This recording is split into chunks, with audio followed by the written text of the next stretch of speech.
Good morning, everyone. This video is for Tiruchirappalli, Tamil Nadu. So basically, हमारे जो sir has been teaching since 2006. He has an experience of 17 to 18 years, and more education के नाम से sir की classes चलती है. Where he provide live classes, recorded videos, notes, and books in a very easy language which covers up your entire syllabus.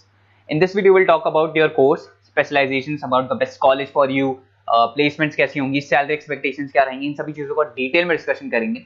If you find this video informative, then do like the video, subscribe to our channel, hit the bell icon. Thank you very much. ये video में ANM, GNM और BSc nursing के students के लिए बना रहा हूं। अभी आप लोगों ने 12th क्लियर किया है, now you are planning for BSc nursing. देखो बहुत डिटेल में अपन डिस्कस करेंगे job opportunities, government, private, other options, वो सारे डिस्कस करेंगे। अब्रॉड में और इंडिया में कैसे जॉब मिल सकती है, और बहुत डिमांडिंग कोर्स है, पूरा डिटेल में अपन डिस्कस करेंगे। इसके अंदर जो आपका एएनएम और जीएनएम है, ये डिप्लोमा कोर्स होता है, और जो नर्सिंग, बीएससी नर्सिंग है, आपका डिग्री कोर्स होगा। तो इसको अपन डिटेल में डिस्कस करेंगे। जॉब अपॉर्चुनिटीज इंडिया में कौन सी है, अब्रॉड में कौन सी है, और ग्लोबल लेवल पे कौन से एग्जाम्स लगते हैं, जिससे यूएस में, यूएई में, कनाडा में आपकी जॉब लग सकती है, इसको डिस्कस करेंगे। थोड़ा सा मैं बता देता हूं। बेसिकली गवर्नमेंट ऑफ इंडिया ने बताया है 2027 तक मशीनें करेंगी काम।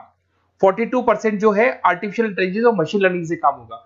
तो आप ये मान के चलो, जो भी कोर्स आप करने वाले हो, इसमें आर्टिफिशियल इंटेलिजेंस और मशीन लर्निंग को इंटीग्रेट करके चलना, क्योंकि इसकी जबरदस्त डिमांड आने वाली है। एआई/एमएल की नॉलेज आपको भी होनी चाहिए।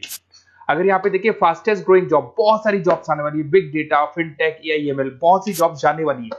Fastest declining job, post office clerk, bank teller, data entry, cashier. आज कैश डिपॉजिट होता है बैंक में एटीएम से, एटीएम से विड्रॉल होता है, पासबुक मशीन से अपडेट होती है। तो बहुत सारी जॉब्स जाने वाली है और आने वाली है। तो एआई/एमएल को इंटीग्रेट करके चलना, इसकी डिमांड हमेशा रहेगी। मेरा क्लासेस चलता है ऑनलाइन, ऑफलाइन, रिकॉर्डेड, तीनों मोड पे मैं क्लासेस दे रहा हूँ। मुंबई में मैं पढ़ा रहा हूँ, जयपुर में पढ़ा रहा हूँ। उसके अलावा बहुत सारी चीजें जिसको अपन डिटेल में डिस्कस करेंगे। अभी आते हैं अपन एएनएम, जीएनएम और बीएससी नर्सिंग पे आते हैं। अगर मैं बात करता हूं तो एएनएम और जीएनएम आपके डिप्लोमा कोर्स हो गए, और बीएससी नर्सिंग आपका डिग्री कोर्स हो गया। एएनएम आपका 2 साल का कोर्स है, जीएनएम आपका 3-3.5 साल का कोर्स है, और अगर मैं बीएससी नर्सिंग की बात करता हूं तो 4 साल का कोर्स है। इसके अंदर अगर आप एएनएम की बात करें तो 12+2 आर्ट, साइंस, किसी भी बैकग्राउंड से कर सकते हैं। अगर आपको जीएनएम करना है तो उसके लिए साइंस कंपल्सरी, और आपको बीएससी नर्सिंग करना है तो आपके पास फिजिक्स, केमिस्ट्री, बायो होना चाहिए, और इंग्लिश तो कंपल्सरी रहेगा ही रहेगा। एंट्री लेवल पे फटाफट आपको जॉब लगानी है, एएनएम कर लो। मिडिल लेवल पे आपको जीएनएम करना चाहिए, बट अगर डिटेल में जाना चाहते हो, अच्छी कैरियर अपॉर्चुनिटी प्लान कर रहे हो, तो आपको बीएससी नर्सिंग करनी चाहिए। अगर मैं बात करता हूँ, बेसिक हेल्थ केयर का जॉब मिलेगा यहाँ पे, जनरल नर्सिंग का जॉब मिल जाएगा, और वहां पे एडवांस लेवल पे, किसकी बात कर रहा हूँ, बीएससी नर्सिंग में एडवांस लेवल पे मिल जाएगा। अगर आपने एएनएम कर रखा है और आगे कुछ करने की कोशिश करोगे तो आपको जीएनएम करना पड़ेगा फर्दर स्टडीज के लिए। अगर जीएनएम कर रखा है तो आपको बीएससी नर्सिंग करना पड़ेगा, और अगर बीएससी नर्सिंग कर रखा है तो फिर आप एमएससी कर सकते हैं। देखिए, आपको यहाँ पे जॉब रोल दिखाई देगा। बेसिकली हेल्थ केयर वर्कर, आशा वर्कर वाला काम करेंगे अगर आप एएनएम में है तो। जीएनएम के अंदर आपको स्टाफ नर्स, वार्ड नर्स वाला काम मिल जाएगा। बट अगर मैं बीएससी नर्सिंग की बात करता हूं तो आपको आईसीयू में एज अ नर्स वर्क कर सकते हो, ऑपरेशन थिएटर में ओटी के अंदर नर्स की तरह वर्क कर सकते हो। उसके अलावा नर्स एजुकेटर बन सकते हो, मतलब बेसिकली आप अपना खुद का जो क्लासेस बोलते हैं, जिसको अपन कोचिंग क्लासेस वगैरह खोल सकते हैं। अगर मैं वर्क एरिया की बात करता हूं तो हेल्थ, यहाँ पे आपको आंगनबाड़ी वगैरह में जॉब मिलता है। अगर मैं यहाँ पे देखूं तो आपको हॉस्पिटल्स में जॉब मिलेगा, इधर आपको आईसीयू में जॉब मिल सकता है, टीचिंग जॉब मिल सकता है, गवर्नमेंट हॉस्पिटल में जॉब मिल सकती है, प्राइवेट हॉस्पिटल में। किसकी बात कर रहा हूँ, बीएससी नर्सिंग की बात कर रहा हूँ। अगर ग्रोथ की बात करें तो एएनएम के अंदर आपका लिमिटेड ग्रोथ होगा, मॉडरेट ग्रोथ की बात करें जीएनएम में होगा, और अगर हाई ग्रोथ चाहिए, आपको अच्छा पैकेज चाहिए, तो फिर आपको बीएससी नर्सिंग में जाना चाहिए।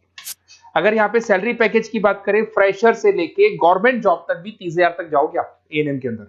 जीएनएम के अंदर फ्रेशर से लेके गवर्नमेंट जॉब तक भी पहुंचते हो तो 12,000 से 40,000 तक पहुंचोगे।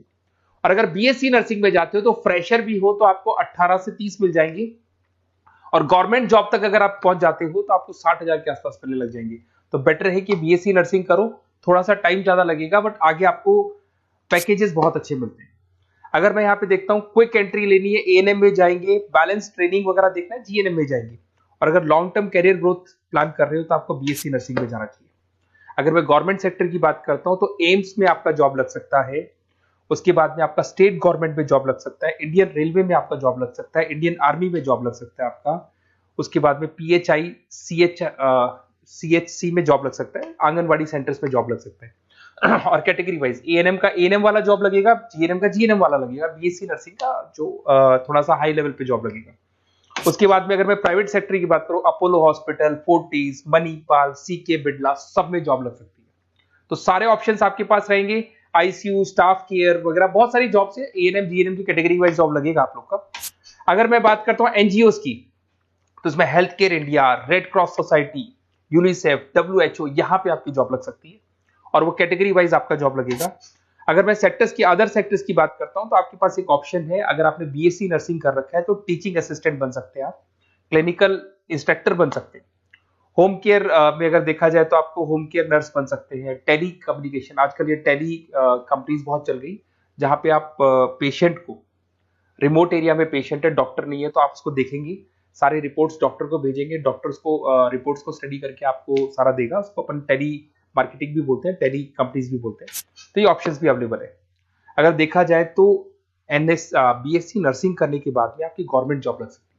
गवर्नमेंट जॉब के लिए अगर आपको यूएई जाना है, उसके लिए अलग एग्जाम होगा, यूके कनाडा के लिए अलग एग्जाम होगा, और अगर आपको दुबई जाना है तो दुबई का अलग एग्जाम होगा। तो देखते हैं अपन। अगर मैं बात करता हूं नेशनल काउंसिल एग्जामिनेशन, ये जो एग्जाम है ये यूएसए के लिए है।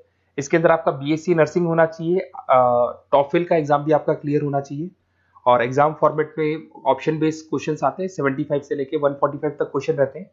और इसका जो कॉस्ट आता है, बेसिकली एग्जाम का जो पेपर का कॉस्ट आता है, $200 का कॉस्ट आएगा, और इसको क्लियर करने के बाद वो यूएसए और कनाडा में आपकी जॉब लग सकती है। अगर मैं बात करता हूँ दुबई के लिए, अगर आपको एग्जाम देना है तो DHA एग्जाम लगेगा आपका, दुबई हेल्थ अथॉरिटी करके एग्जाम लगता है। इसके अंदर आपका बीएससी नर्सिंग कंप्लीट होना चाहिए, 2 इयर्स का आपका एक्सपीरियंस होना चाहिए, एमसीक्यूज पेपर आएगा, और $170 का आपका कॉस्ट आता है इसको पेपर को देने का, और ये वैलिड होगा दुबई हॉस्पिटल्स में। तो दुबई अगर जाना है तो ये एग्जाम आपको देना चाहिए। अगर यूएई का प्लान कर रहे हो, आबू दुबई का प्लान कर रहे हो, तो आपको HAAD करके एग्जाम है ये देना होगा। वही आपका बीएससी नर्सिंग और 2 इयर्स का एक्सपीरियंस चाहिए, ऑप्शन बेस्ड पेपर आएगा, 170 से लेकर $200 तक का इसका कॉस्ट पड़ता है।